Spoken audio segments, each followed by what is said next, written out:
Patriot देखने वाले सब दोस्तों को खुश आमदीद। आज मेरे साथ इंडिया से शरीके गुफ्तगू हैं जनाब तुफैल चतुर्वेदी जी। चतुर्वेदी जी पैदा तो काशीपुर में हुए, लेकिन ये आजकल दिल्ली का एक मज़ाफ़ाती इलाका है नोएडा, वहाँ रहते हैं। शायर हैं, इंटेलेक्चुअल हैं और लिटरेरी पर्सनैलिटी हैं। थैंक यू वेरी मच और वेलकम सर।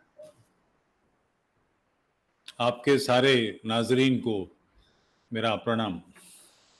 आप सर शायर भी हैं और पाकिस्तान भी तशरीफ ला चुके हैं, और आप मुझे बता रहे थे कि आपने मुश्ताक यूसुफी साहब की किताबों का तर्जुमा भी किया है। इन बातों के बारे में ब्रीफली बताइएगा। सब हमने एक पर्चा निकाला था, लफ्ज तकरीबन 15 बरस गजल और तंज़ो मिज़ाह। तो जब निकालने की बात आई तो ये थी कि भाई क्या चीज़ हो जो अट्रैक्ट करे। मैं आबे गुम पढ़ चुका था और कहता था कि ये इस जो हम जिस अहद में सांस ले रहे हैं उस अहद की सबसे ज़्यादा खूबसूरत खत्ताती है। इसे इस सलीके से लिखा गया है। मुश्ताक साहब की जो किताब है, हिंदी में इसके जोड़े में राग दरबारी आती है, बहुत उम्दा किताब है वो भी। तो इसके तर्जुमे को लेकर हमने सोचा कि ये काम करें, और फिर उसके बाद साहब वो फिर चिपट गया जिन एक के बाद एक के बाद एक के बाद एक चारों किताबें लाए। और मैं खुशनसीब समझता हूँ अपने आप को कि हिंदी वाले लोगों को एहसास कराने के लिए कि भाई पुल के उस पार ये दुनिया है, और बहुत सजी सजाई, बड़ी जगमगाती हुई, बड़ी खूबसूरत, बड़ी खुश अखलाक मीठी दुनिया है इनकी। मुश्ताक अहमद यूसुफी का तो खैर कहना ही क्या। तो ये बड़ी ख़राब बात थी, और ये उसका सबब भी है। मैं जब पाकिस्तान आया दूसरी बार और मुश्ताक साहब की अहलिया नहीं रही, मुझे पता लगा, तो मेरे जहन में ये बात थी कि कहीं मुश्ताक साहब भी रुखसत हो गए तो मुझ पे मेरी जान पे कर्ज रह जाएगा। मैं कम से कम तर्जुमा की हुई किताब तो पहुंचा दूं। तो मैं कराची आया और उनसे मिलने गया, तो आकर बैठे और बड़े मीठी मुस्कुराहट। अगर आप इजाज़त दें तो मैं एक उनका वाक़या अर्ज़ करता चलूँ। मैं यहाँ से 2 पेंटिंग ले गया था। जी। सोने के वरक़ के काम की पेंटिंग होती हैं, बहुत खूबसूरत, एक राजा रानी की जोड़ा, और ख़ासी महंगी पेंटिंग होती है। मगर मैं इस सोच में था कि पता नहीं पाकिस्तान में ये तस्वीर पसंद करेंगे कि नहीं। मुश्किल से 5 फुट 1 इंच की हाइट के आके तो मैंने कदम लिए और पेश की पेंटिंग्स, और कहा कि मैं डरा हुआ था कि आप पता नहीं पसंद नहीं करेंगे कि नहीं। उनके ड्राइंग रूम में कम से कम 25 बुत के रखे थे, बड़े बड़े, छोटे बड़े साइज के, मूर्तियां और पड़ी थी वहां। हाँ, एक आध नहीं, 25। हाँ। और बड़े बड़े साइज के उल्लू घुस भरे हुए, जाने कहाँ से लाके इकट्ठे किए थे। तो मैंने कहा ये आपके इस माहौल को देख कर लगा कि साहब मैं गलत नहीं किया मैंने। तो बोले कई बरस की बात है, एक मौलाना हमारे यहाँ आए थे, हमारे घर को देख के बोले कि आपके यहाँ तो नमाज भी जायज नहीं है। तो हमने कहा कि कोई डॉक्टर ने बताया कि नमाज पढ़ो। और साहब उसके बाद तकरीबन कोई 45 मिनट वो गॉड डिस्पोज्ड नाम की एक पुरानी किताब है उस पर बोले हैं। तो बस आलम ये था कि नियाग्रा इल्म का टूटा पड़ रहा है, मैं बस हक्का बक्का मुंह उठाए देख रहा हूँ। ऐसा ज़हीन, ऐसा काबिल, ऐसा आलिम, ऐसा जय्यद आलिम बड़ी मुश्किलों से आता है, बड़ी मुश्किलों से आता है। बहुत काबिल आदमी थे। तो उन्होंने मुझसे कहा कि तुफैल साहब इसमें से कोई एक पन्ना पढ़ के सुनाइए। हिंदी तो पढ़ नहीं सकते, तो मैंने सुनाया। तो बोले आपने हमारी हिंदी कैसे कर ली? लोग तो कहते हैं कि हमारी उर्दू मुमकिन नहीं है। इतनी मुफर्रस और इतनी मुअर्रब, ऐसी फारसी और अरबी गजीदा जबान वो बरतते थे, मगर वो जिस तरह का काम था उसके लिए उस जबान की जरूरत थी। आप ताजमहल बनाना चाहते हैं तो 1-1 इंच के पत्थरों से नहीं बनता, वो उसके लिए बड़े बड़े चाहिए, वो काम नहीं हो सकता। तो वो ऐसे आदमी थे। अच्छा तुफैल जी, ये तखल्लुस आपने तुफैल जो रखा, ये कब रखा था? मैं साहब 11वीं में पढ़ता था, 10वीं या 11वीं में। मेरे किसी दोस्त का, मुझे नाम तक ध्यान नहीं किस दोस्त ने दिया था, ये किसी दोस्त ने दिया था, और उसकी यादगार है ये, शायद अहमद यार खां की है। बिरला पब्लिक स्कूल में था तो वहां किसी ने तखल्लुस दिया था हॉस्टल में, और क्यों दिया था मुझे ये भी याद नहीं। मगर अब वो बाद में लोगों ने कहा भी कि तुफैल होशियारपुरी साहब हैं, फलाने हैं, ढमाके हैं। अपने के साहब जैसी भी जब कदावर दरख्त होते हैं तो साहब घास भी तो उगती है उसके कहीं, तो घास उगेगी ऐसा समझ लीजिए। अच्छा सर, आपके पीछे जो ये इमेजेस लगे हुए हैं, फोटोग्राफ्स लगे हुए हैं, ये थोड़ा सा मुझे बताइएगा। मैं एक सिरे से बात करता हूँ। ये जो सामने हैं ये जी गुरु गोविंद सिंह जी हैं, सिखों के 10वें गुरु, आखिरी गुरु जिन्होंने सिखी बनाई थी। जी जी। और मुगलों से इनका बड़ा मुचैटा रहा है, लड़ाइयाँ रही हैं। उन्होंने फौज तैयार की थी। इन्हीं के 2 बच्चे, जी एक 9 साल का, एक 6 साल का, उन दोनों को जिंदा दीवार में चुन दिया गया था सरहिंद में। और इस पर ऐतराज भी किया लोगों ने। एक साहब ने कहा भी, मालेरकोटला के नवाब ने कहा कि इन बच्चों का क्या दोष है, इनको क्यों कत्ल किया जा रहा है। तो उनसे कहा गया था कि इस्लाम कबूल कर लीजिए वरना जिंदा दीवार में चुन दिए जाएंगे। तो जो छोटे साहबजादे थे, क्या उम्दा सवाल उन्होंने पूछा कि अगर मुसलमान हो जाएंगे तो क्या मरेंगे नहीं फिर कभी। तो तिल मिलाकर उनको जिंदा दीवार में चुन दिया गया था। इन्होंने मुगलों से टक्कर ली थी। इनके वालिद का भी कत्ल हुआ था। उनको चांदनी चौक में और उनके साथियों को, भाई मतीदास को जिंदा पकौड़ों की तरह खौलते तेल में तला गया था। सतीदास जी की 1-1 इंच पूरियां छोटी-छोटी करके टुकड़े काटे गए थे। भाई दयाला को इसी तरह से मारा गया था और इनके वालिद का कत्ल किया गया नवीं पातशाही का। इसके बाद ये जो बीच में हैं, ये ऋषि दयानंद हैं। ऋषि दयानंद ने दीन के सिलसिले में, दीन से मतलब मैं मजहब की बात कर रहा हूँ, धर्म की बात कर रहा हूँ, सबकी, जी उनके सिलसिले में बड़ा काम किया। हिंदुओं को की भी बहुत बहुत तनकीद की है, बड़ी गहरी तनकीद की है। इनकी किताब है सत्यार्थ प्रकाश, उसके जी जी 14 पार्ट्स हैं। 14वां हिस्सा इस्लाम के क्रिटिसिज्म पर है, 13वां हिस्सा क्रिश्चियनिटी की क्रिटिसिज्म पर है और 1 से 12 तक हिंदुओं के क्रिटिसिज्म पर है। बहुत कस के इन्होंने क्रिटिसाइज किया है। बहुत बड़े आलिम गुजरे हैं, बड़े जय्यद आलिम। मैं अपने आप को खुशनसीब मानता हूँ कि मैं इनके रास्ते पर चल रहा हूँ। और ये दाईं तरफ अष्टभुजा जगदम्बा हैं, भगवती दुर्गा हैं, हमारी कुल देवी हैं, हमारे ख़ानदान की देवी हैं। एक पुरानी ज़िम्मेदारी है हमारी, तो हमारे ये इस तरह आप से थी। आपने तुफैल जी जे गुरु गोबिंद सिंह की बात बताई, जी। तो ये क्या किसी ऑथेंटिक और क्रेडिबल किताब में है ये सारी तफसील? उसका रेफरेंस देना चाहेंगे? एक तो गुरु वो थे ना जिनको औरंगजेब ने मरवा दिया था, वो इनके वालिद थे। सर कलम करवाया था चांदनी चौक में। इनके वालिद थे वो, हाँ हाँ। गुरु तेग बहादुर जी। जी जी। और उनके वालिद, उनका लाहौर में कत्ल हुआ था। उनका कत्ल शाहजहां ने नहीं, जहांगीर ने करवाया था। हम्म।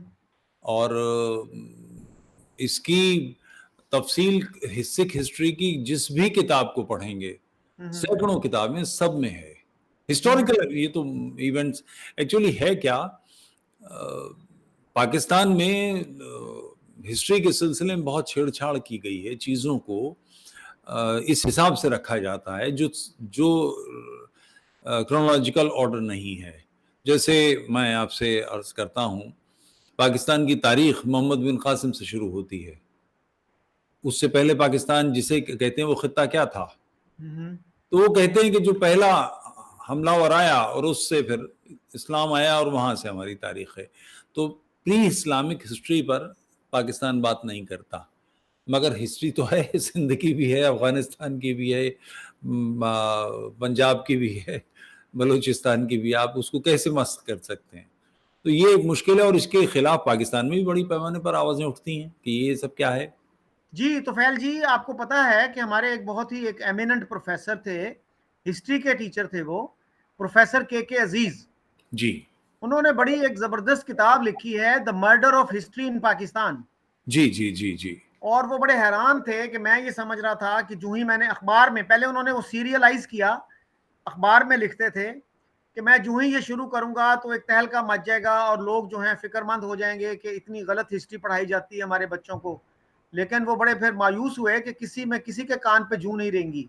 लेकिन बहरहाल उसका तर्जुमा, उसका जो है काफी जिक्र होता है, और कोई भी पढ़ा लिखा शख्स ऐसा मुश्किल ही से होगा जिसको उस किताब का पता ना हो। जी जी जी, आप सही फरमा रहे हैं। तो ये तो जो है ना, मेरे ख्याल में अगर दोनों मुल्कों के हिस्टोरियंस मिल बैठें तो कुछ ना कुछ बेहतरी आ सकती है। अच्छा सर, पाकिस्तान में आपको पता है कि एक बहुत ही एक पॉपुलर आर्गुमेंट है कि इंडिया में माइनॉरिटीज के खिलाफ बहुत जुल्म सितम होता है। एक साहब ने तो यहां तक लिखा एक साहब ने यहां तक लिखा, और ये बीजेपी के गवर्नमेंट में आने से पहले की बात है, कम से कम नरेंद्र मोदी साहब के इक़्तिदार में आने से पहले की बात है, कि इंडिया जो है वो एक जहन्नुम है माइनॉरिटीज के लिए। India is hello for minorities. तो इस आर्गुमेंट को कैसे देखते हैं आप? भाई साहब, जो आंकड़े हैं वो झूठ नहीं बोलते। 1947 में जब हिंदुस्तान की तकसीम हुई, बड़ी खुरेजी हुई, पाकिस्तान में 11%, और ये ध्यान रहे ये 11% कम बताए जाते हैं इसलिए कि जो सेंसस हुआ था 1941 का, जिसके बिना पर ये सारे आंकड़े आए हैं, डिटेल्स आई हैं, उसमें प्रिंसली स्टेट्स नहीं शरीक थे। जी। बहावलपुर में नहीं हुआ था, सिंध की जो रियासतें थी उनमें नहीं हुआ था, फिर भी 11% कहा जाता है। अगर एक्चुअल फिगर लेंगे तो सिंध में तो चूंकि बड़े पैमाने पे हिंदू थे, 18 17 18% हिंदू। आज पाकिस्तान में 1% हिंदू है, कहाँ चले गए? अच्छा, कुछ लोग ये कहते हैं कि 1.5% हैं या 2% हैं, और 2% ही तकरीबन बाकी माइनॉरिटीज हैं, क्रिश्चियंस हैं जैसे। जी। तो 1.5% पे शायद ज्यादा लोगों का इत्तेफाक हो कि 1.5%। तो भी 17 18%, 1.5% कम हुए कि नहीं? हम्म। पाकिस्तान जब बना तो हिंदुस्तान में मुसलमान कितने थे और अब कितने हैं? उस वक्त शायद। पॉपुलेशन बढ़ी कि नहीं? हिंदुस्तान के 50 जिले ऐसे हैं जहां मुसलमान माइनॉरिटी मेजोरिटी में आ चुके हैं। कैसे हो रहा है अगर इनके साथ नाइंसाफी हो रही है? हिंदुस्तान में हिंदुस्तान के प्राइम मिनिस्टर ने पिछले, मनमोहन सिंह साहब ने स्टेटमेंट दिया कि हिंदुस्तान की जो चीजें हैं उन पर पहला हक मुसलमानों का है। ये स्टेटमेंट ये बताता है कि मुसलमानों की जान मुश्किल में है। हिंदुस्तान के जो सबसे बड़े इंडस्ट्रियलिस्ट हैं उनमें मुसलमान शरीक हैं। यहाँ ये बातें कही क्यों जाती हैं, उसका कारण है कि इस सिलसिले में मैं एक बात आपसे कहूंगा। ये जो मुल्ला पार्टी है वो इसमें महारत है उसको, विक्टिम कार्ड खेलने में, अपने आप को मजलूम बताने में कि हमारे साथ जुल्म हो रहा है। वो जुल्म करेंगे, सारी दुनिया में करते आ रहे हैं, और उसके बाद वो जाहिर ये करेंगे कि उनके साथ जुल्म हो रहा है। वो चूंकि पाकिस्तान में ये सब कुछ खुद कर रहे हैं। बांग्लादेश में जब पाकिस्तान बना था, 47 की बात कर रहा हूं, 32 33% हिंदू थे, आज 7% हैं। तकरीबन 4 करोड़ लोग मार दिए गए या कन्वर्ट कर लिए गए या भगा दिए गए। बांग्लादेश के लोग हिंदुस्तान में ढेरों आ गए, और फिर ये कहा जाए, कैसे मुमकिन है? कैसे मुमकिन है ये बात कर, किसी के गले से कैसे उतरती है? मगर उन्हें तारीख मस्क करके बताई जाती है। कश्मीर का इशू भी इसी तरह से है कि उसे इतना झूठ बोला जाता है, सच्चाई नहीं बताई जाती, लोग समझ ही नहीं पाते। अगर आप इजाजत दें तो इस सवाल को मैं अभी आपके पूछे बगैर ले लूं या बाद में आप जी पूछ जी जी, रहे हैं? प्लीज बताइए। मैं कराची में था, और वो कोई गेस्ट हाउस था सरकारी, उसमें ठहराए गए थे। तो उसमें नीचे के फ्लोर पे कुछ बच्चे थे, ऐसे होंगे 17 18 20 22 साल के। तो हम, डायबिटीज है हमें, हम वॉक करते थे, तो हमें एक दिन घेर लिया उन्होंने कि साहब आपसे बात करनी है। बैठे, तो उन्होंने हमसे पूछा कि साहब कश्मीर आप हमें कब देंगे? तो मैंने उनसे पूछा कि आपका कश्मीर पर दावा कैसे बनता है? हम्म। मैं ये सवाल करूं कि आप मुझे बहावलपुर कब देंगे, इसका क्या मतलब है? हम्म। क्योंकि कश्मीर क्या है? हम्म। हिंदुस्तान में जो प्रिंसली स्टेट्स थी, जिसमें कुछ पाकिस्तान में गई, कुछ हिंदुस्तान में गई, 47 को, 15 अगस्त को उन्हें आज़ाद कर दिया गया कि आप तय करें पाकिस्तान के साथ जाएंगे, हिंदुस्तान के साथ जाएंगे, या आप आज़ाद रहेंगे।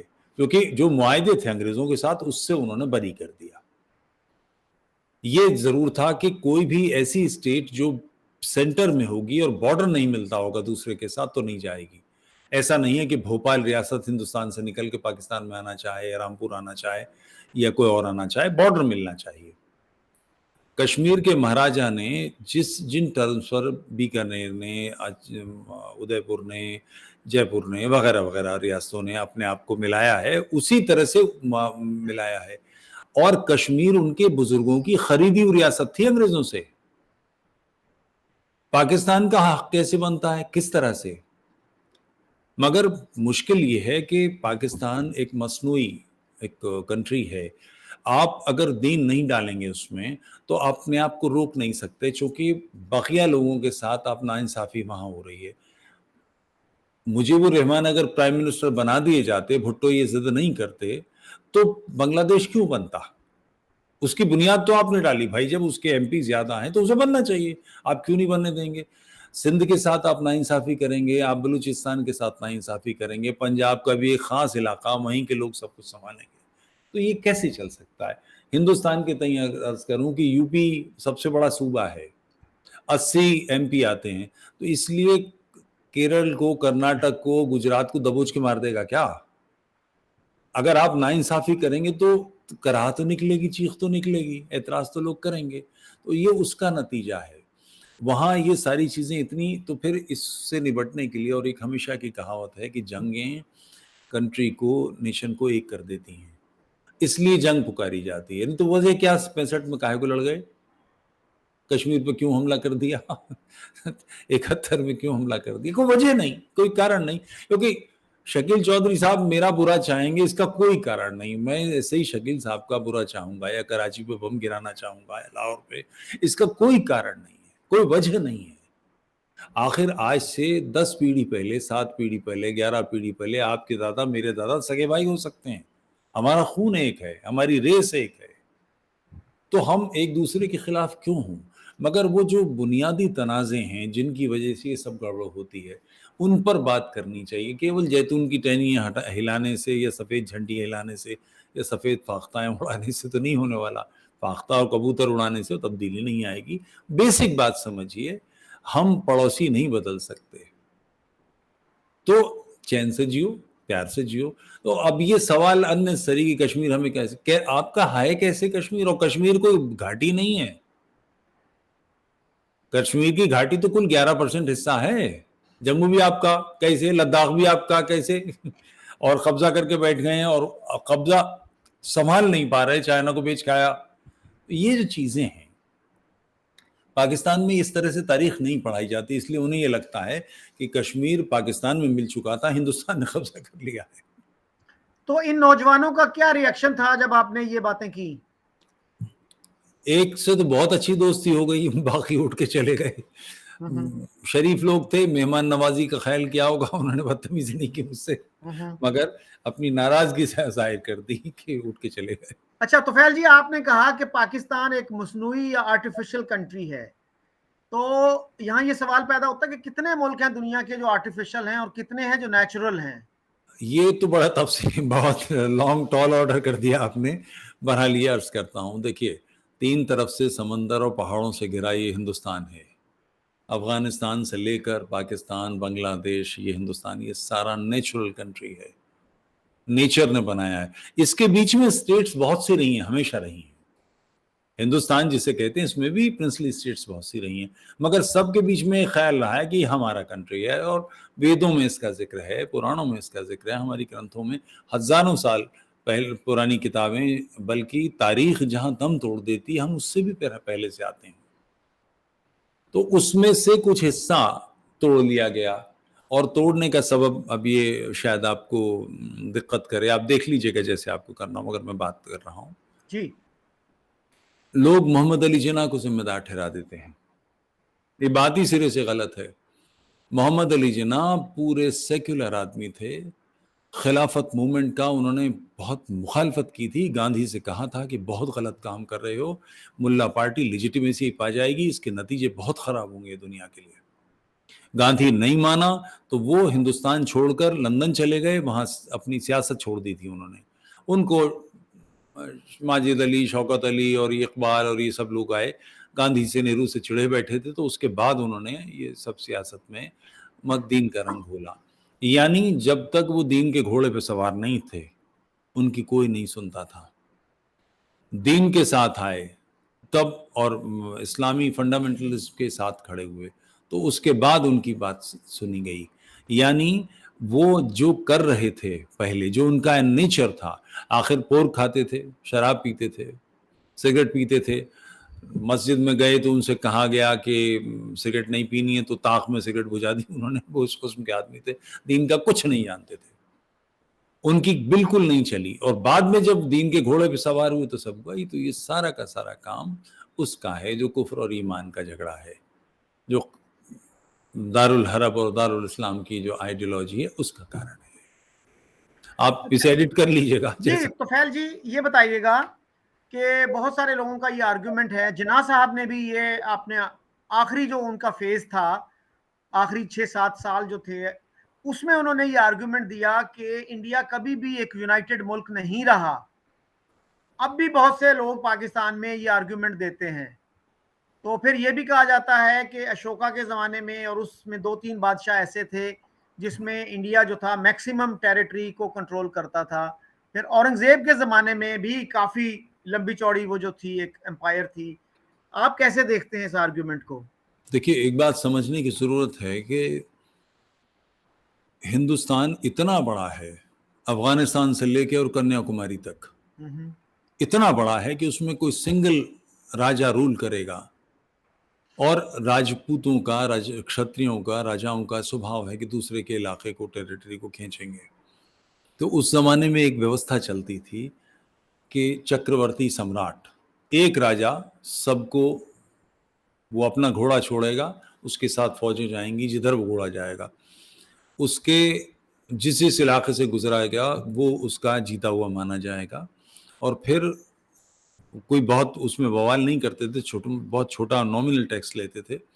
और जब लड़ाई में ज़रूरत होगी तो आपकी फौजें हमारे साथ, हमारे झंडे के तले लड़ेंगी। ये एक सिस्टम था। बहुत सारी सैकड़ों स्टेट्स थी। सैकड़ों स्टेट्स का मतलब ये नहीं है कि इनके अंदर फीलिंग एक नहीं थी।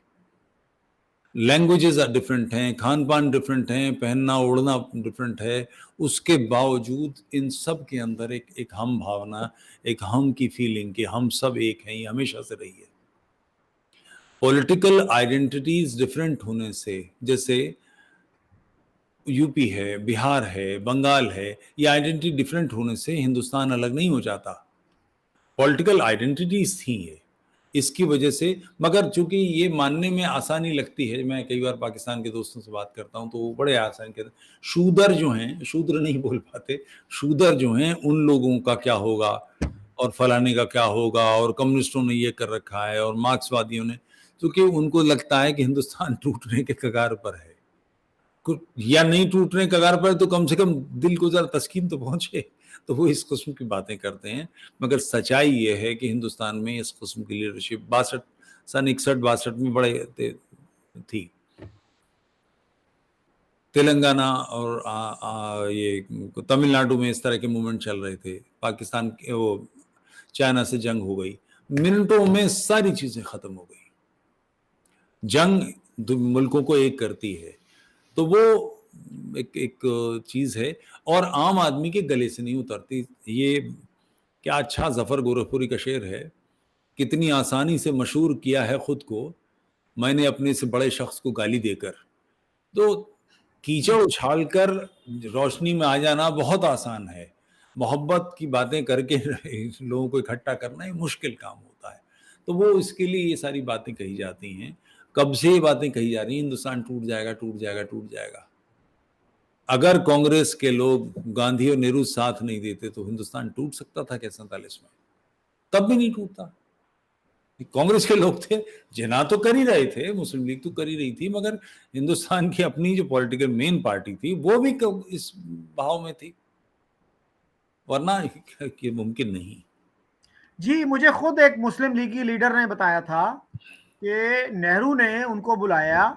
वो उस वक्त एक यंग लीडर थे और नेहरू उनके फैमिली फ्रेंड थे। तो नेहरू ने यही बात की कि शौकत, क्या तुम समझते हो कि पार्टीशन जो है इसको हम अगर डिले कर दें तो अच्छा होगा, और अगर हम भाइयों की तरह नहीं रह सकते, अच्छी तरह नहीं रह सकते, तो हम फिर दोस्तों की तरह, भाइयों की तरह अलहदा हो जाएं। तो उस पे वो कहते हैं कि मैं जिन्ना साहब के पास गया तो जिन्ना साहब मुस्कुरा पड़े कि मुझे समझ है कि तुम्हारे पीछे किसका जहन बोल रहा है, तो तुम जो है कल ये मसला रखना, कल मुस्लिम लीग का इजलास है तो मैं तुम्हें सपोर्ट करूंगा। तो वो कहते हैं जी मैंने तकरीर शुरू की तो मौलाना हसरत मोहानी खड़े हो गए बड़ा गुस्से से, कहने लगे ये लौंडा क्या बकवास कर रहा है।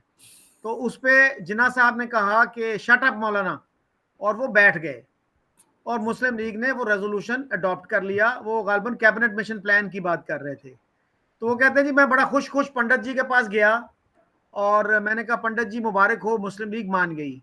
तो पंडित जी बड़े डिप्रेस से थे, कहते हैं Shaukat it is too late now.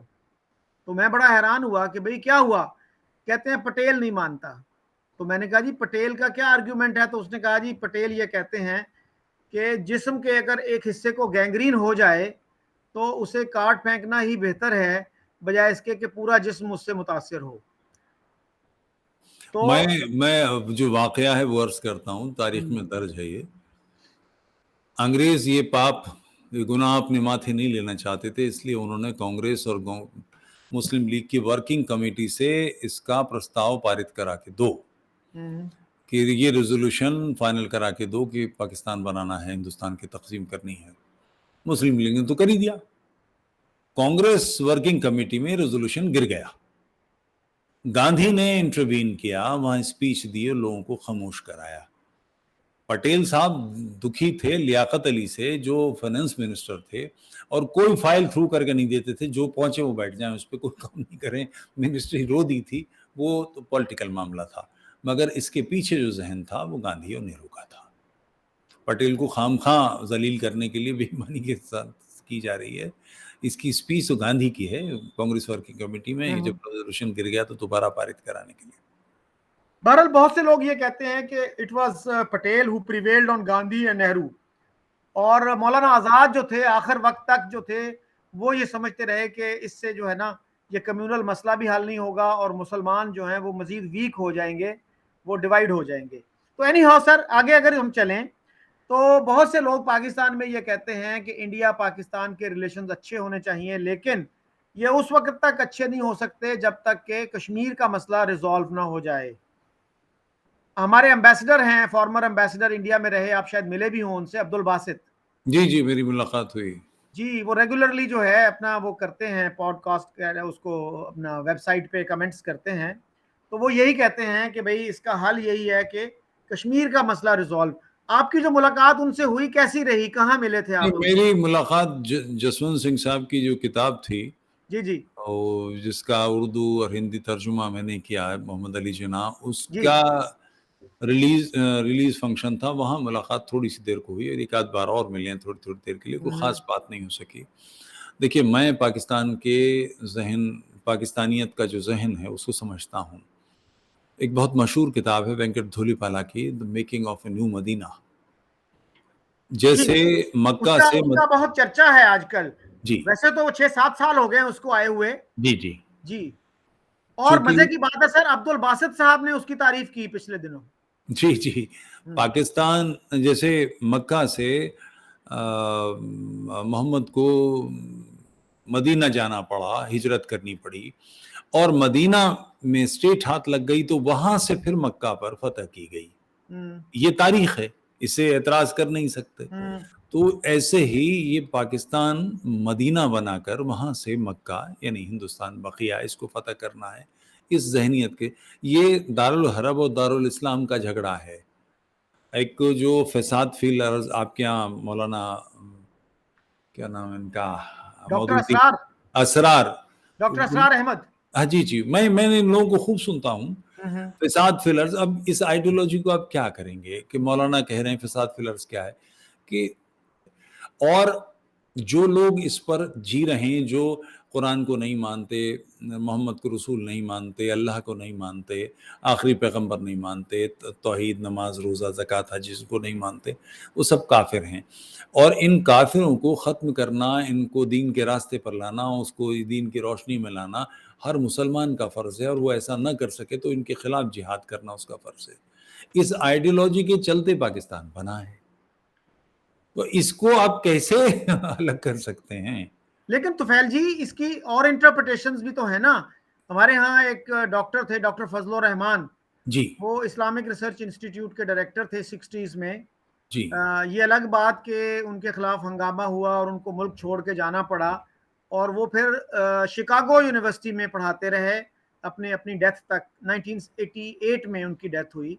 अभी जैसे हमारे एक और इस्लामिक स्कॉलर हैं जावेद गांधी, वो बहुत सारी इन चीज़ों से अग्री नहीं करते, और वो ये कहते हैं जो इस तरह की वर्सेस हैं कुरान में, उनका एक ख़ास वो है, कॉन्टेक्स्ट है, और वो तमाम सिचुएशंस के लिए नहीं हैं वो।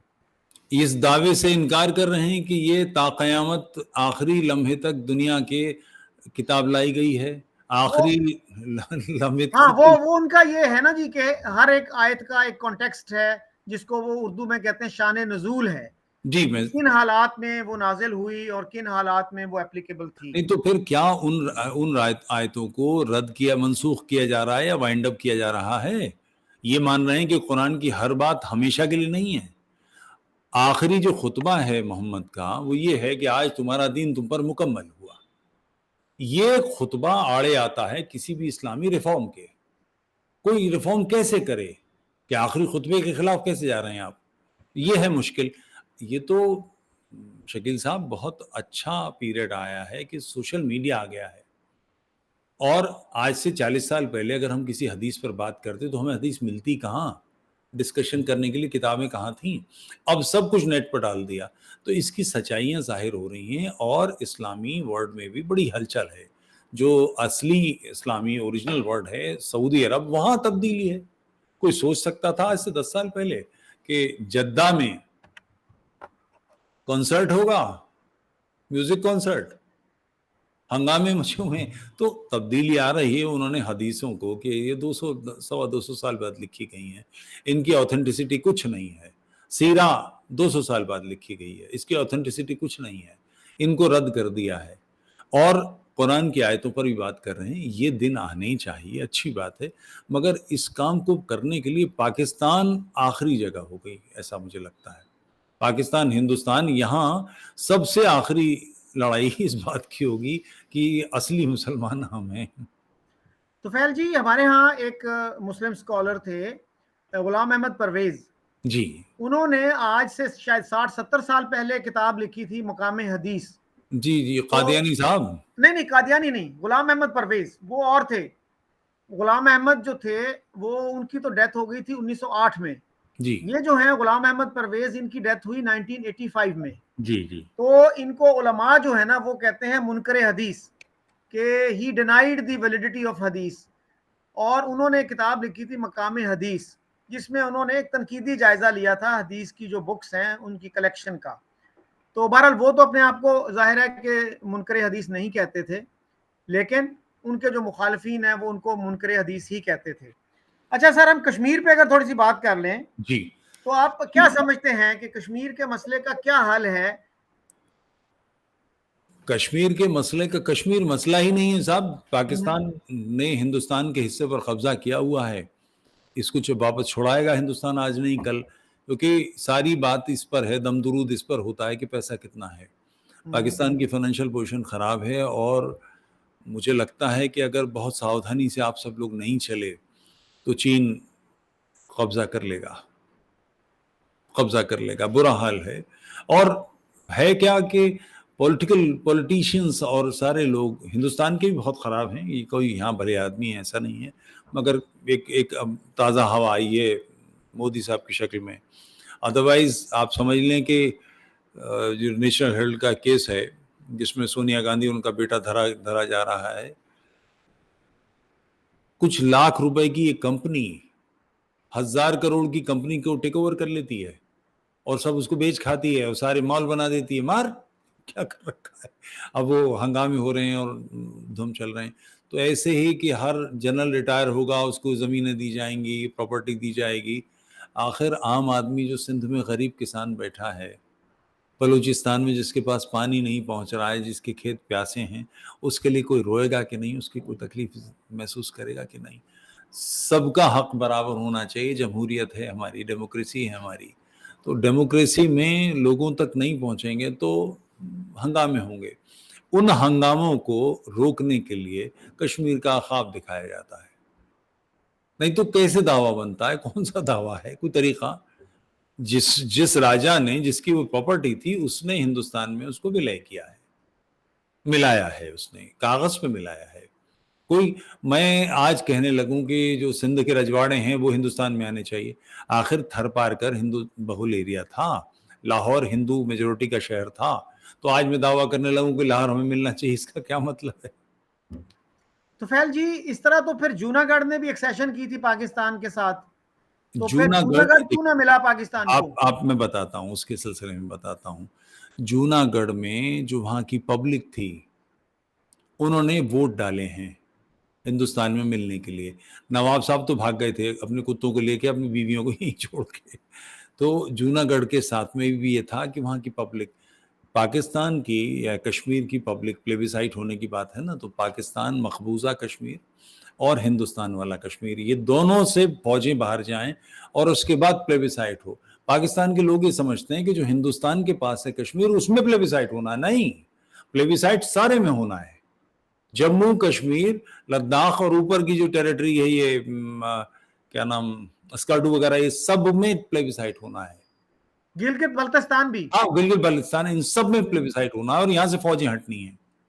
तो वो कभी होने नहीं देती। वो पाकिस्तान की तरफ से लोग ये कहते हैं कि कश्मीर घाटी में होना है, दैट्स रॉन्ग, वैली में नहीं होना है, सब कुछ सारा इलाका है, और इसमें बड़े पैमाने पर वो इलाका है, स्कर्दू वाला ये गिलगित बल्तिस्तान का इलाका है, कश्मीर में भी बड़गाम का इलाका है, और हैं जो शिया मेजोरिटी के इलाके हैं, जो 100% पाकिस्तान के साथ नहीं मिलने वाले।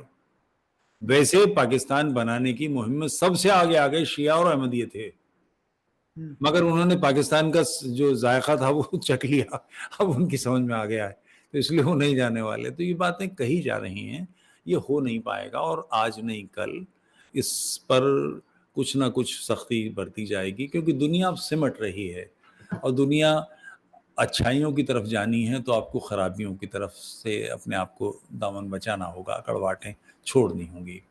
और मिलता क्या है? पाकिस्तान कि कुछ लोगों का ये दावा कि कश्मीर हमें मिलना चाहिए, क्यों मिलना चाहिए, और मिलकर क्या कर लेंगे? जो कश्मीर कब्जे में है वहाँ क्या हालत है? वहाँ के लोग सुकून से हैं, चैन से हैं, फौज नहीं गोली चला रही वहाँ। ये तो सख्तियाँ, मतलब चूंकि उस प्यासे किसान के खेत तक पानी न पहुंच जाए, उसका पानी पंजाब में रोक लिया गया है। सिंध के किसान वो जो गधे को लेकर घूम रहा है, किसी तरह से अपनी कोई जिंदगी जी ले, उसके पास कोई अच्छी जिंदगी ना आ जाए, तो उसकी आंखों में ये अच्छी जिंदगी के सपने की जगह कश्मीर का सपना बोया जाता है।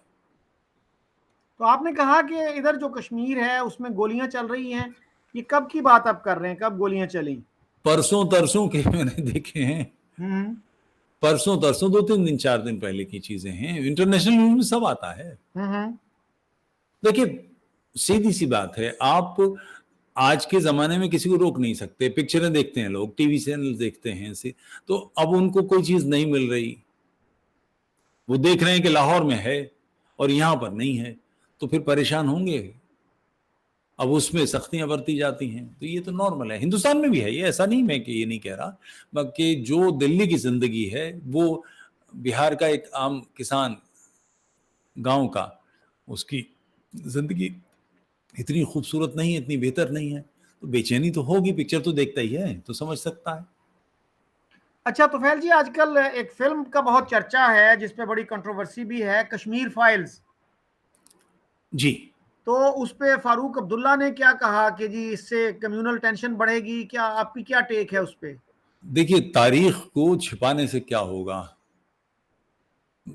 पाकिस्तान बनाने की जो मुहिम थी, तहरीक थी, उसमें जो सबसे जहरीली मुहिम है वो डायरेक्ट एक्शन डे है 14 अगस्त 1946 का, जिसमें एक दिन के कलकत्ता के दंगे में 10,000 लोग मार दिए गए। 14 थी या 16 अगस्त थी शायद? 16 अगस्त, सॉरी माफ कीजिएगा, गलत क्या गया, 16 अगस्त। तो अब आज उसको कहा जाए कि इसे छिपाया जाएगा, ये बातें लोगों की जानकारी में अब हैं, पहले नहीं थी। बंग बंधु मुजीबुर रहमान इसके बेसिक बुनियादी लोगों में से, ये करने वाले में शहीद सुहरावर्दी जो थे उनके दाएं हाथ थे ये। अब जो इस वक्त बांग्लादेश के हिंदुओं के तारनहार बनते हैं, उनके बीटीआर वो, मगर मुजीबुर रहमान बेसिकली ऐसे आदमी थे। तो तारीख मिटाने से कैसे होगा? कश्मीर की जो वैली है, इसमें 80 फैमिली हैं कुल, जिन्होंने सब कुछ अपने हाथ में रखा हुआ है। जितना भयानक शेख अब्दुल्ला की फैमिली कश्मीर में घोर कम्युनल है, बहुत बुरी कम्युनल फैमिली है। जम्मू में आकर वो नेशनलिस्ट बन जाते हैं और दिल्ली में आकर वो सेकुलर बन जाते हैं। परले सिरे के झूठे हैं। एक मामूली मुदर्रिस का बेटा इतना कहां से ले आया, कैसे बन गया? तो अब ये अच्छा, जो कुछ तारीख गुजरी है, जो हुआ है, उस पिक्चर को देखिए, उसके एक एक घटना जितनी उसमें वाकयात दिखाए, उन सारे वाकयात को सेकंड करने के लिए दसों बीसों एविडेंसेस हैं। सब कुछ ओरिजिनल है। ऐसे कोई घर छोड़ता है? ऐसे किसी का जी आता है? जो लोगों के साथ गुजरा है, तो कम्युनल फीलिंग कैसे आएंगी? जिन्होंने किया है उनकी तारीख सामने आ रही है। अच्छा तुफैल जी, पाकिस्तान में बाबरी मस्जिद का भी बहुत तस्करा होता है कि इंडिया में माइनॉरिटी राइट्स को जिस तरह वायलेट किया जाता है, उसकी एक मिसाल बाबरी मस्जिद की डेमोलिशन है। आप कैसे देखते हैं इस मामले को? मुझे आपको 2-3 मिनट देने जी होंगे, तफसील से बात करना चाहूंगा। प्लीज। बाबरी मस्जिद, बाबर ने राम जन्मभूमि पर मंदिर था, उसको तोड़ा। बाबर नामे में वो पर्टिकुलर पेजेस, कुछ पन्ने गायब हैं, ठीक है। काशी विश्वनाथ का मंदिर, मथुरा का, ये तो औरंगजेब के अपने डॉक्यूमेंट्स में है और कोई नई चीज नहीं है। मंदिर तोड़ना, चर्चेस तोड़ना, ये इस्लामी प्रैक्टिस है, हमेशा से रही है, कोई नई बात नहीं है। बामियान के बुत तोड़े थे कि नहीं? वो पहले भी टूटे हुए थे, कोई नए बुत नहीं तोड़े।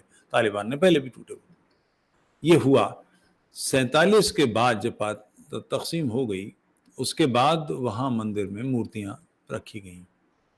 इसका मुकदमा चलता रहा 47 से कितने साल, पूरी आधी सदी गुजर गई, मुकदमा चलता रहा। और जो मुकदमा लड़ रहे थे हिंदू फेवर के लोग, वो मुसलमानों को, जो मुसलमान लड़ रहे थे, उन्हें साथ लेकर जाते थे, उनका ख्याल रखते थे। ऐसे अहमक हैं हिंदू, ये माइनॉरिटी को तंग करेंगे। उसके बाद ये सारा काम करने के बाद, जब बाबरी मस्जिद, विश्व हिंदू परिषद है यहाँ, उसने एक कमेटी बनाई और उसने डिक्लेयर किया कि हम कारसेवा करेंगे। जो जैसे आपका ये फ्रेम है पूरा, ऐसे समझ लीजिए फ्रेम, इसमें ये वाला हिस्सा जिसमें आप बैठे हैं बाबरी मस्जिद है, ये वाला हिस्सा इसके अलावा है। तो विश्व हिंदू परिषद ने ये एरिया खरीद लिया, कार सेवा यहां करनी थी, डिक्लेयर था, कोर्ट में ले गए। अच्छा, उससे पहले हुआ क्या कि चंद्रशेखर साहब की सरकार आ गई। चंद्रशेखर साहब ने इस मामले को सुलझाने के लिए कमेटी बना दी, एक एडिशनल सेक्रेटरी का इंचार्ज बनाया। बाबरी मस्जिद एक्शन कमेटी वाले बुलाए गए, विश्व हिंदू परिषद के, राम जन्मभूमि कमेटी के लोग बुलाए गए। दोनों से कहा आप अपने अपने दावे दीजिए। बाबरी मस्जिद एक्शन कमेटी ने 52 पन्ने दिए, इन्होंने कोई टन भर के, 2-2.5 टन कागजात दे दिए दुनिया भर के इसमें। इसके बाद उन दोनों की फोटोकॉपी करा के एक दूसरे को सौंप दी गई कि भाई जवाब दावा दीजिए, इनका जवाब दीजिए। बाबरी एक्शन कमेटी के जो 52 पन्ने थे, उसमें से 10 पन्ने और विश्व हिंदू परिषद ने अपने फेवर में लगा दिए कि ये हमारी बात कह रहे हैं कि हमारी है। यहाँ पर कम्युनिस्ट लीडरशिप है, वो उन लोगों ने हंगामा मचाना शुरू कर दिया, जो हिस्टोरियंस हैं, जावेद फलाने ढमाके इंडिपेंडेंट लोगों ने, कि पहले ये साबित हो कि राम जन्मभूमि यही है और यहीं वो डिलीवरी हुई थी और यहीं उनकी वो सौरगाह बनी थी, वगैरह वगैरह, इस किस्म की बेहुदा बातें फैलाई। सरकार गिर गई तो वो तब तक ये जो सेंट्रल गवर्नमेंट थी, वो सारे एरिया को, लैंड को अपने हाथ में ले चुकी थी।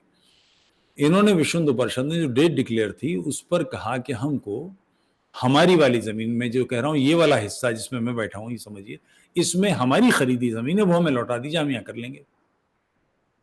कोर्ट ने परसों डिक्लेयर होनी है, परसों डेट आ गई है, वहां 2 लाख लोग इकट्ठे हो चुके हैं और कोर्ट ने तो 15 दिन की तारीख दे दी कि 15 दिन बाद सुनेंगे। अब विश्व हिंदू परिषद गई फंस कि वहां 2 लाख लोग इकट्ठे करें क्या। तो उन्होंने अपनी जान बचाने के लिए फेस सेविंग एक्सरसाइज की कि वहां लोगों की कतारें बनाई और कहा कि सरयू तक नदी तक जाएंगे और रेत और पानी लेके आएंगे और यहाँ इस जगह पे डालेंगे। तादाद इतनी थी कि लोग चले गए, लौट आए, वहां की सर पब्लिक हिली भी नहीं। इन्होंने फिर कहा कि आप फिर दोबारा इसमें लग जाइए, लोग एकदम से भड़क उठे। पुलिस, सारी फोर्सेस, दिल्ली यूपी में सरकार थी कल्याण सिंह साहब की, बीजेपी की, उन्होंने कहा मैं गोली नहीं चलने दूंगा। एकदम से हंगामा मच गया, कोई तैयारी नहीं थी। जो बैरिकेड्स थी वो उखाड़ी लोगों ने, और उनको जैसे हुल मारते थे पहले किले तोड़ने के लिए, दरवाजे फाटक तोड़ने के लिए, उस तरह से दीवार मारी, वो खप्पट एक टूट के गिरा, एकदम से रास्ता मिल गया, लोग टूट पड़े। वहां कोई भी शख्स इसको विश्व हिंदू परिषद नहीं चाहती थी, बीजेपी नहीं चाहती थी। आडवाणी साहब का तो स्टेटमेंट है, जो इस मुहिम को लीड कर रहे थे, वो दिल्ली लौटे हैं और उन्होंने नेता जो इसमें राज्यसभा में थे, उन्होंने इस्तीफा दे दिया और ये कहा कि मेरी जिंदगी का सबसे काला दिन है। कोई आदमी इसके फेवर में नहीं था।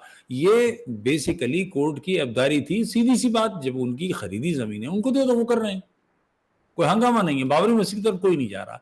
आपने अननेसेसरी लोगों के जो एक भाव बन रही थी, वो तेजी से वो दबाने की कोशिश की, ढक्कन वो एकदम से उठ गया। कोई इंटेंशन नहीं थी। और मगर एक बात आपसे अर्ज करूं शकील साहब, जो चीज जहां खोई जाती है वहीं मिलती है। ये बाबरी मस्जिद तलवार की धार से बनी थी, हजारों लाखों लोग मारे गए थे तब बनी थी।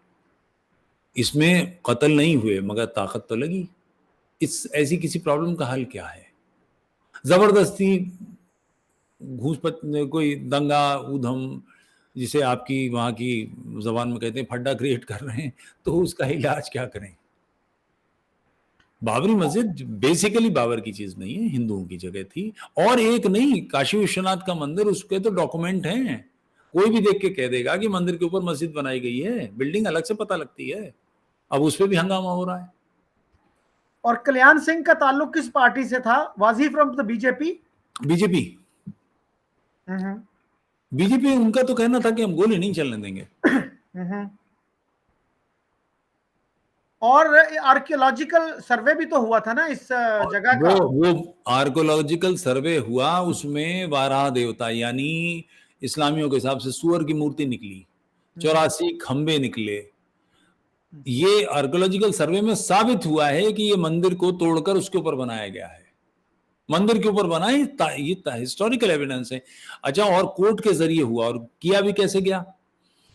कोर्ट ने हुक्म दिया इसका कि जो लेबर काम करेगी उसमें आधे मुसलमान होंगे, जो इंजीनियर्स काम करेंगे वो मुसलमान होंगे। सारे लोग इसको, और उनके डॉक्यूमेंटेड सारे एविडेंसेस हैं, सारी वीडियोग्राफी कराई गई है। और एक मुसलमान जो आर्कियोलॉजिस्ट थे, उनका नाम क्या था? मोहम्मद खान या खान मोहम्मद? के खान। हाँ हाँ। उनकी तो किताब है इस पर, उन्होंने बहुत कुछ काम किया है, बताया है कि पाकिस्तान में 10-20 मंदिर मस्जिदों में तब्दील कर दिए गए। अब कोई मुसलमान हिंदू बचा ही नहीं वहां, आरती करने वाला, पूजा करने वाला, तो मंदिर मस्जिद में बदल गया, कुछ भी हो गया, एक अलग बात है। मगर जबरदस्ती बनाया गया, और वो मांग रहे हैं, और एक आध साल से नहीं, 10, 20, 25, 50 साल से कोर्ट में केस लड़ रहे हैं। तारीख पर तारीख, तारीख पर तारीख, तारीख पर तारीख, तमाशा बना दिया है। इस बात को समझिए कि हिंदुओं के लिए ये चीज, और ये कोई नई चीज नहीं है, ये मुल्ला पार्टी हर जगह करती है। यरूशलेम में नहीं कर रही, वहां भी हंगामे मचा रही कि नहीं? सारी दुनिया में करती है। और कर रहे हैं कि नहीं? तो वो सारा का सारा कुफ्र और ईमान का झगड़ा है, काफिरों के खिलाफ कुछ भी हो। जैसे अली मियां नदवे वाले अरब गए थे, जद्दा में उनकी स्पीच है, वहां उन्होंने कहा है, ये बड़े डिसेंट आदमी समझे जाते थे, उनका स्टेटमेंट है, इस्लाम में गौकशी फर्ज नहीं है, मगर चूंकि इससे काफिरों को तकलीफ पहुंचेगी इसलिए हम मुसलमान गौकशी करते रहेंगे। अब हिस्टोरिकल चीजों को ऐसे क्यों कर रहे हैं? क्या तकलीफ? आप ये इससे क्या चाहते हैं, क्या होगा? लेकिन तुफैल जी, ये भी एक हकीकत है कि सर सैयद अहमद खान ने अपने कॉलेज में गौकशी पर पाबंदी लगा दी थी कि इससे हिंदुओं के जज्बात हर्ट होते हैं। 1857 में जब दिल्ली पर हमला चल रहा है अंग्रेजों का और लड़ाई हो रही है, तो जो बरेली की फौज जनरल बख्त खां वाली, वो गौकशी करने पर आमादा थी। बहादुर शाह जफर ने हुक्मनामा जारी किया कि तोप के मुंह से बांध के उड़वा दूंगा, क्योंकि हिंदुस्तानी फौजें भी तक जाएंगी, जो मेरठ की फौजें वो तो 1 मिनट में उड़ जाएंगी। वो तो आई इसीलिए कि गए की चर्बी है कारतूसों में, इसलिए अंग्रेजों के खिलाफ उन्होंने सारे अफसर मार दिए अपने। आप उनको बिदका रहे हो, क्या करोगे? जनरल बख्त खां बेसिकली वहां भी था। तो ये तो बहुत बार हुआ है ऐसा। जो समझदार थे, जिन्हें इस बात का एहसास था कि दिल शिकनी करके लोगों के दिलों को तकलीफ पहुंचा के फूल नहीं खिलाए जा सकते। तुफैल जी, कोई फाइनल थॉट्स हो तो दीजिएगा, ताकि फिर हम इसको कंक्लूड करें। मेरी तरफ से साहब पाकिस्तान के दोस्तों को मैं और अपने भाइयों को ये कहना चाहूँगा, आप और हम एक हैं, हम एक धारा के पानी हैं, जो ज़रा सी किनारे से काट दी गई है। आगे जाके इसको फिर एक होना है। उन सारे लोगों के खिलाफ खड़े होइए जिन्होंने आपको अपने बुजुर्गों से अलग कर दिया। मैं आरिफ हजाकिया साहब का वो एक सुन रहा था, मोहम्मद बिन कासिम के हमले पर कराची में जलसा होता है, हजारों लाखों लड़कियां वहां से लूट कर ले गया था। किसकी थी वो? कराची में कौन रहता है? आपको अपने बुजुर्गों के साथ नाइंसाफी करने वाला अपना लगता है, और मैं जो बिल्कुल दूर बैठा हूं, जिसका कुछ लेना देना नहीं है, उसको तकलीफ होती है। अपनी जड़ों से जुड़िए, अपने घर को समझिए। ये मट्टी आपकी है, धरती आपकी है, आपकी नाल गड़ी है यहाँ। किसी भी आइडियोलॉजिकल वारफेयर के चक्कर में आकर अपने साथी को, अपने भाई को कोसिए मत, उसके साथ मोहब्बत कीजिए। बहुत अच्छे लोग हैं हम। हमारे बारे में किसी सियासत से कोई हिसाब मत कीजिए, भले लोग हैं, प्यारे लोग हैं। अच्छा सर, एक और क्वेश्चन ज़हन में आता है। हमारे यहाँ लोग कहते हैं कि हिंदुत्व की वजह से जो है ना, हमारी जो टेंशन्स हैं इस वक्त हिंदुत्व की वजह से हैं। इसको कैसे देखते हैं आप? सन 46 में क्या था? हिंदुत्व था। 712 ईस्वी में हिंदुत्व था, गौरी के समय हिंदुत्व था, गजनी के समय हिंदुत्व था। सारे मंदिरों में इन्होंने गौकशी की। हिंदू गाय को पूजते थे, इसलिए हर जगह लोगों के मुंह में गाय काट काट के डाली। बंदा बहादुर के छोटे से बच्चे को का दिल निकाल के मुंह में डाला। ये जो कुफ्र और ईमान का झगड़ा है, ये इस चश्मे को उतार दीजिए, आपको सब साफ दिखाई देगा, कहीं कुछ नहीं है। मैं हिंदुत्व के बिल्कुल यूट्यूब पर बड़े गरजते बरसते लोगों में हूं, मगर मुसलमानों के खिलाफ कभी नहीं हूं। आखिरी आदमी होऊंगा। ढेरों दोस्त हैं मेरे, खूब आना मिलना जुलना आना जाना है। शायर हैं हम, अपनी बिरादरी में बैठेंगे भाई। बास की ऊंचाई पे उड़ेगा, बया की ऊंचाई पे उड़ेगी, कबूतर की ऊंचाई पे उड़ेगा। तो मैं अपना बाज हूं तो बाज के साथ ही बैठूंगा, कहाँ जाऊंगा? तो ऐसा बिल्कुल नहीं है, ये लोगों को बताया जाता है, गलत बताया जाता है। जी तुफैल जी, थैंक यू वेरी मच। तो बहुत शुक्रिया आपका, आपने मुझे वक्त दिया। तो आपसे फिर भी बात होती रहेगी। इसी के साथ मैं आपसे और बाकी दोस्तों से इजाज़त चाहता हूँ। खुदा हाफिज़। नमस्कार।